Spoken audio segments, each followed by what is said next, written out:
Hey guys, Tammy here, and today we're going to talk about 5 ways to protect your children. Now, listen, these are not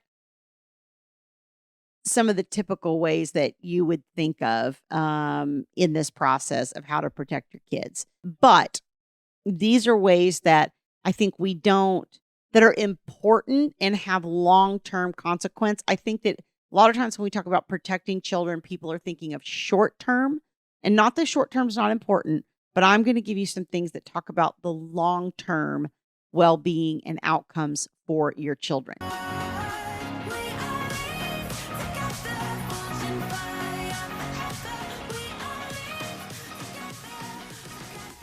Before we dive in, if you like this video, please hit like and also subscribe to the channel so that you get notified as new content is released.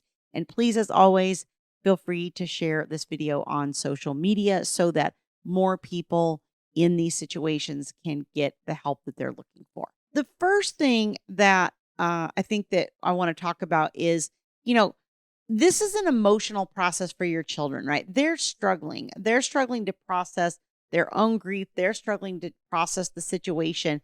And a lot of times I see parents do a couple of different things. One, they either don't talk to that child about it.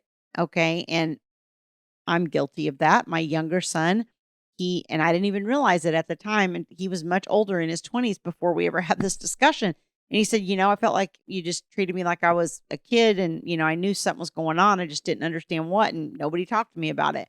I did not sit him down. His dad and I didn't sit him down and have a conversation. I didn't sit him down and have a conversation.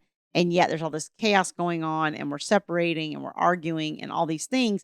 And nobody's taking the time to say, hey, here's what's going on in the household. It's really important that you talk to them about it, but don't overshare either. And I think that's what I was guilty of with my older one. And I think my older one really kind of aligned with me and was angry at his dad over his dad's affairs and whatever. And so their relationship was very, very strained for a few years because I think I overshared about my emotions on it. I didn't ever like withhold them or keep him from seeing his dad or whatever, but I was obviously devastated at the divorce. And so that emotion came through when I talked to my 15-year-old at the time. He's now 33. And so one of the things that I want you to know is that creates emotional damage, right? For your kids, whether it's the oversharing or the undersharing. So you have to find that ability to find that middle ground and sort of balance age appropriately talking to them about this, but not oversharing. The second thing that we want to do is to be the adult, right? Be the adult and also be the parent, which means essentially be the adult. Don't expose the children to your conflict with your ex. Okay. Don't expose them to all the drama, all the back and forth. Some of the hardest times that children have result from parents fighting at exchanges, having arguments, police having to be involved, all these things. My goodness, you have no idea the damage that you're doing for years to come. And so somebody has to be the adult. And if your ex isn't going to be the adult, then you're left as the only option. But hopefully you can both be an adult. And at the same time, you do also need to be the parent, right? You need to not be afraid to parent your children and to be the authority to them. And I think a lot of people struggle with that too, is, they sort of feel like, oh, well, the kid's going through all this other stuff. I don't want to, come down on them about A, B, C, or D, but you still need to be a parent.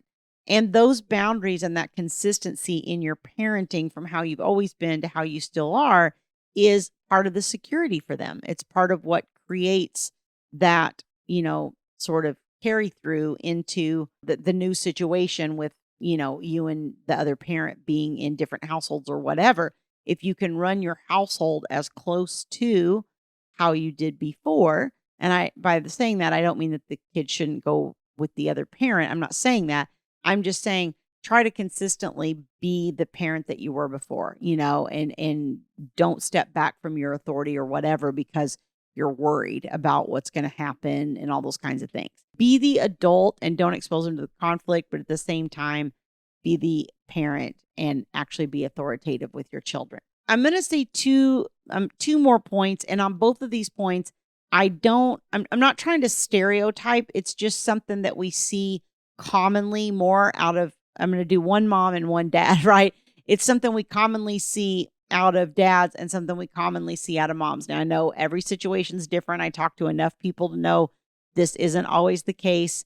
And sometimes the shoe's totally on the other foot. So please don't be offended by anything I'm going to say. But if you're dad, your number one goal is to stay involved, right? Stay involved. That's very important for your children. And if you're mom, make sure that you're doing everything you can to keep dad involved, right? But dad, you have to proactively stay involved. And what I tell dads is, look, if you were counting on mom before to feed you information about doctors and teachers and all these different things, or mom did all the homework, or mom did, guess what? That's now your job. You don't have mom there anymore. And you need to step up and you need to stay involved, because if you bail, your kids don't understand why you bailed. If you bail because it's too hard or mom's too difficult or whatever, your kids don't understand that that's the dynamic. They feel abandoned. And so you have to, for their well-being at least, stay involved and become proactive about your involvement. Contact the doctor directly yourself to figure out when the next appointment is. Call the dentist office. Get on everybody's, email list or text blast or whatever it is. Call the school yourself. Make sure your information's in there. Make sure you're getting notified directly. Don't rely on the other parent. Stay involved. And a lot of dads at the beginning especially will move out and think, oh, I'm going to let it go. I'm going to try to, let everything settle for everybody. And then in a few months, it'll get easier and everybody will calm down and then we can start. No, it's actually harder. It's harder because they get adjusted to you not being there and them not seeing you. And that becomes part of their normal day to day. And a lot of times, depending on the age of the kids, again, they can feel abandoned. It's real important that right off the bat, you stay involved and you establish a regular parenting schedule before you even vacate the house, if possible. Okay, so moms, here's my little tip for you. Please deal with your anger.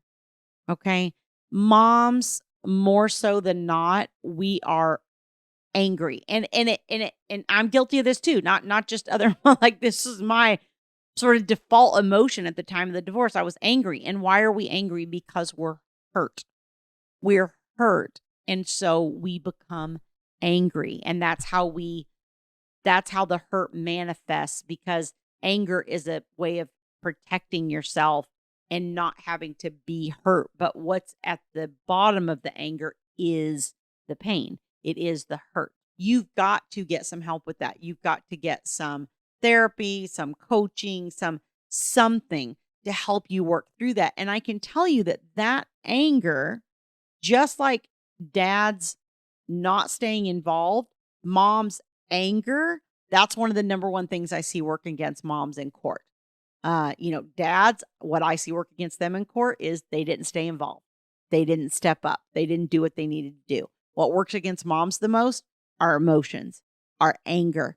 And I mean, I've even had clients that went through periods of not having their kid, being restrained from their kids or not having their kids after being a stay-at-home mom, because their anger towards dad was so bad that they were so reactive and so hysterical that they lost custody. I mean, I've seen that happen. It's pretty extreme. That's a pretty extreme case. I don't want to put fear in you that that's going to happen to you, but I do want you to know that dealing with your emotions and dealing with your anger is very, very serious. And honestly, it's one of the things that can do a lot of damage to your kids. So if you're really interested in protecting your kids, not just physically, but emotionally, when I'm talking about these things, most of these things are protecting children emotionally. I think when people, again, like I said in the beginning, when we think about protection, we think physical, but this is about emotional. And when you're angry, that's coming through. And remember, that little person is a piece of the other parent. So if you're angry with the other parent or you dislike the other parent, they're going to feel like you dislike that part of them that is like the other parent. And children talk about this. You follow the studies and read about this. When children get older, they talk about this, about how they felt like the other, like one of the parents, didn't like the other and then therefore didn't like them because they're half that person. Right. And a lot of these things sometimes are subconscious. We don't realize. We don't realize that we're having a reaction or gritting our teeth or doing something at the mention of that other person. So it's real important that you get some help working through your anger. Okay. The last thing that I would say is that you really need to think about moving forward and your future partner. Okay. Because that choice is going to impact your children probably greater than almost any other choice you're going to make in this process. And honestly, whether that's even if it's no partner at all, even if you say to me, I'm staying single until the kids are grown, that's fine. That's still a choice, right? And it's still going to have an impact. The absence of that role in the home is going to have an impact. But what you don't want to do is introduce them to multiple partners.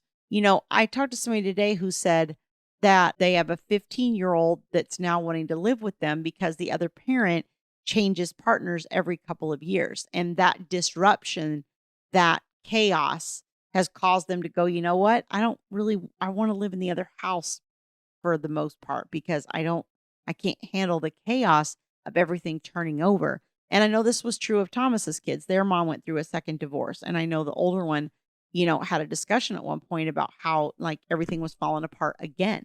He was having to kind of relive it. We can't always do anything about breakups. Sometimes we think somebody's the permanent person, but for goodness sake, don't start introducing them on date 1, date 2, date 3. Like get to know this person, figure out if this person's going to be permanent so that you're not sort of re-traumatizing them over and over with a new person.